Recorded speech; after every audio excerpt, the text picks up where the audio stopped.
होता था। Film shooting हो रही थी तो दर्पण साहब सेट पर चले गए। नीलो बेगम भी उस वक़्त रेस्ट के मूड में थी, दोनों बातें कर रहे थे कि थोड़ी देर बाद कुछ गुंडा-नुमा लोग उनके पास आ गए।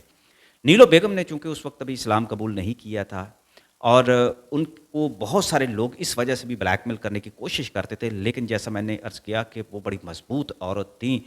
हीरो अपने तौर पर जितनी भी कोशिश करते रहते, लेकिन वो कभी कामयाब नहीं होते थे और नीलो ने कभी किसी के सामने घुटने नहीं टेके।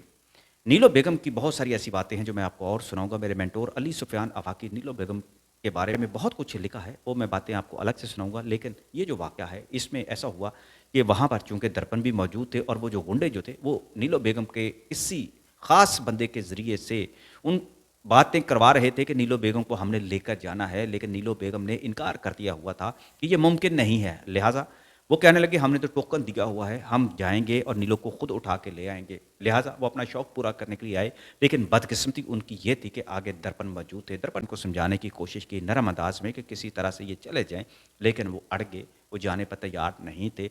दर्पण साहब का कहते हैं कि जो दिमाग जो था वो घूम गया। उनके अंदर का एक गबरू जवान जो है वो बेदार हो गया और उन्होंने उनमें से एक बंदे का डंडा जो था उसे छीन लिया और उसके बाद उन्होंने लाठी चार्ज शुरू कर दिया। उस दिन कहते हैं कि तमाशा देखने वालों ने बहुत देखा कि दर्पण साहब ने ऐसे लाठी चलाई, ऐसे लठ चलाई, कुछ या तो फ़िल्मों में ऐसे मनाज़र लोगों ने देखे होते हैं, लेकिन दर्पण साहब ने उन सबको धो के रख दिया और नीलो बेगम ने ये भी देखा कि वो आगे-आगे भाग रहे थे और दर्पण साहब उनके पीछे-पीछे भागते हुए हर कोई फिर उनको बचाने की भी कोशिश करता, उनमें से ज़ख्मी भी हुए, लेकिन दर्पण साहब को काबू करना बड़ा मुश्किल हो गया। खुद नीलो ने उनके आगे हाथ जोड़-जोड़ कर रोकती रही कि शाहजी रुक जाएँ, छोड़ दें, रहने दें, मर जाएँगे।